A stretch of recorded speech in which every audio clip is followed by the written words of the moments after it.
Shalom saudara, perkenalkan nama saya Edo. Di kesempatan kali ini, saya ingin bersaksi bagaimana perjalanan saya sampai bisa mengampuni papa saya. Jadi saya lahir di keluarga yang broken home. Saya merupakan anak bungsu dari 4 bersaudara. Dan saya tumbuh dengan sosok papa yang otoriter, kurang bisa memuji, dan kurang bisa bertanggung jawab. Mengapa? Karena dari awal saya sekolah sampai lulus kuliah, mungkin yang tahu detail biaya-biaya sekolah dan kuliah itu adalah mama. Jadi saya melihat sosok mama itu sekaligus memenuhi fungsi papa saya. Nah, di tahun 2012, pada saat itu usia saya 23 tahun, papa datangin saya dan bilang bahwa dia sudah tidak sanggup lagi mengelola bisnis keluarga. Nah, saya juga kaget mengapa dia bisa bilang seperti itu. Ternyata ketika saya selidiki, hutang keluarga pada saat itu tembus di angka 6 miliar rupiah ke atas. Pada saat itu saya shock, saya kecewa, dan saya juga terpukul.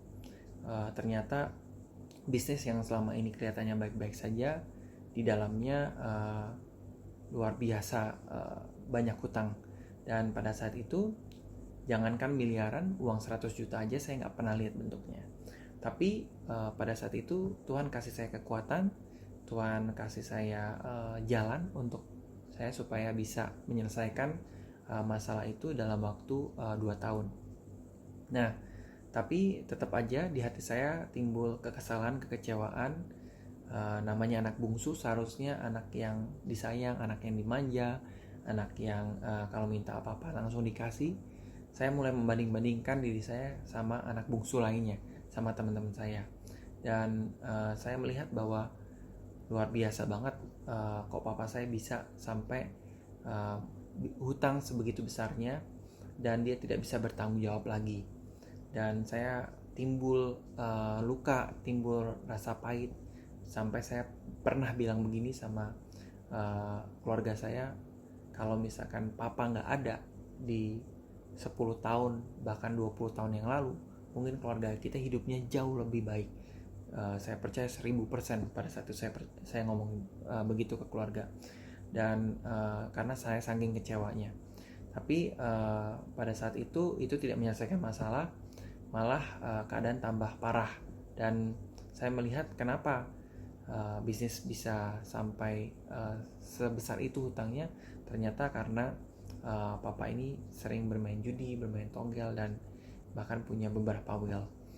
Dari situ saya juga bingung dan saya juga merasa frustasi kenapa Tuhan melahirkan saya di keluarga seperti ini, keluarga yang broken, keluarga yang bangkrut, keluarga yang nggak punya sosok ayah yang baik, dan banyak alasan saya untuk kecewa sama Tuhan. Nah, singkat cerita, di tahun 2016-2017 saya bertemu dengan Kak Hendy. Saya dibapai dengan Kak Hendy pada saat itu pribadi yang setia, yang selalu mencari saya. Dan ketika saya tahu kebenarannya bahwa ketika saya tidak mengampuni papa saya bisa jadi orang yang sama bahkan lebih buruk daripada papa saya. Dan ketika saya flashback ke belakang, ternyata memang ada dampaknya dalam kehidupan saya, dan hidup saya kurang bisa maksimal. Nah, pada saat itu saya merasa bahwa Kak Hendy bisa menerima saya apa adanya. Saya merasakan kasih Bapa, dan pada saat itu juga saya memutuskan untuk mengampuni Papa. Kenapa? Karena saya mengetahui kebenaran ketika kita mengampuni seseorang, maka yang diuntungkan itu adalah kita sendiri, bukan orang lain. Kenapa? Karena kita tidak menyimpan luka lagi, kita tidak menyimpan akar yang pahit, dan kita bisa hidup dengan lega, dengan beban yang lebih ringan. Dan pada saat itu saya melepaskan pengampunan, dan di 2018 awal itu merupakan titik turning point saya, dimana ketika waktu itu Kak Hendy juga mengajak saya untuk pelayanan bareng-bareng.